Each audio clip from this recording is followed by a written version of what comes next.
Andrew, last time we talked to you, you were about to come back here, but then you had travel issues. Yeah. Do you remember that day or what you were experiencing? Are you talking about the combine? No, right after the combine, you were going to come here for a workout. Yeah. Like I canceled unfortunately, but I'm just trying to reschedule. Yeah. We're just happy to be here today. Good workout. Have fun. What has this workout tour been like for you? Have you had a lot of different stops, and what do you have coming up? Yeah, definitely a lot of stops. It's been good. It's been tiring, but it's a position that I'm blessed to be in. So yeah, just been going through it, taking it day by day. How much do you know about the Pacers and what they've been up to and the changes that have been made here? Do you watch often? Yeah, I do. I watch. I know I got a friend on the team, O'Shea Brissett. He's from fellow Canadian, so I watch a little bit. Yeah. I was going to ask you about O'Shea. Have you had conversations about this? I know obviously his process was a little bit different, but have you talked about this process?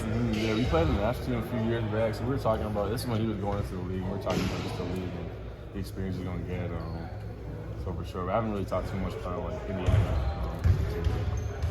Last time we had talked, you dealt with that injury around the combine. How is that? Are you all good at this point? Yeah, it's pretty much back to normal. That hadn't held you back or anything? It's gotten better throughout the process. When we talked to you at the combine, you said you believed you were one of the best point guards in this draft class. Why are you so confident in that? And maybe how does your experience throughout college help you feel that way? Yeah, I think that's what makes me so confident. I think my time in college made me put in the reps and put in the work to get to this point. And I just feel like there's not a lot of guards in this draft that have the ability I do to impact the game on both sides of the floor. How was the success of Gonzaga and sort of how they've transitioned into the NBA, and I guess with Chet also coming in, how does that sort of help prepare you for this process and just to be successful in the NBA?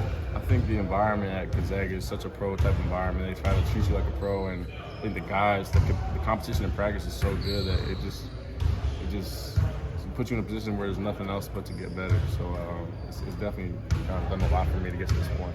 You have to sell yourself on like sort of your abilities. Do you focus on what you think you're best at, or maybe traits 3 and 4 and 5, the things that like you think will still translate well that make you a well-rounded player in the NBA? I just want to sell myself. I want to sell what I'm best at. I think that's what's going to translate. That's what's going to make me get on the floor, make me provide impact. I think those things that I got to work on will continue to get better.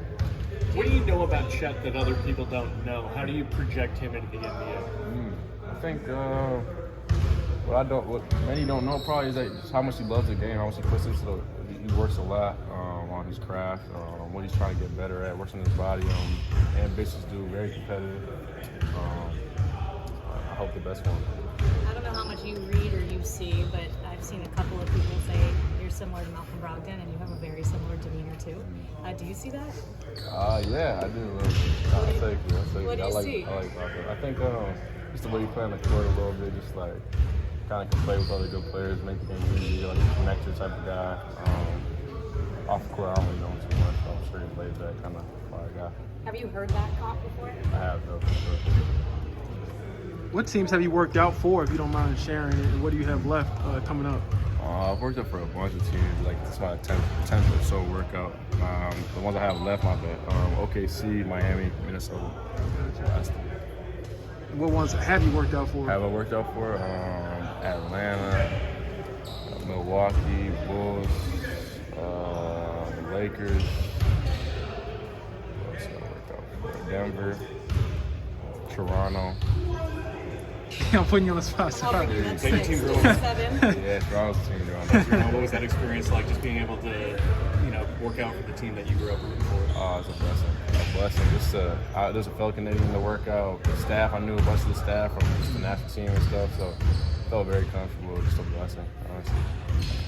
What do you think is the hardest thing you've had to kind of overcome throughout your career to get to this point as a guy who, at every stop, it seems like, had to prove yourself at Florida, prove yourself at Gonzaga, prove yourself now? I just have to overcome the naysayers, the people that are doubting. And I think that I just got to show down the court and keep getting better and keep showing them that I'm a player that can stick in this league.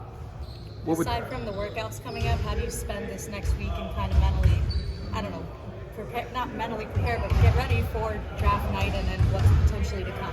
Yeah, it's honestly a weird situation to be in because I haven't really been putting too much focus in the draft. Just going through this process, just trying to work on showing these guys that I can hoop every day. So I'm just trying to go back home after this last workout, enjoy my time with family.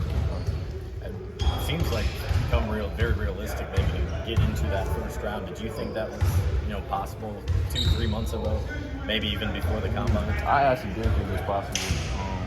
A lot of people did, but I think I had to do something to put my name into that conversation. So I think just doing these workouts, just going through this process, definitely getting that close.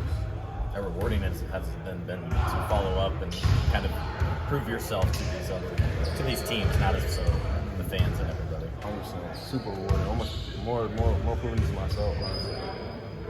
What would a 10-year-old you say about where you are now, and could he believe that you're standing here getting ready to join the NBA in less than a week? 10-year-old me, I mean, he had like some pretty high confidence, so I would have just been like, yeah, I told you so.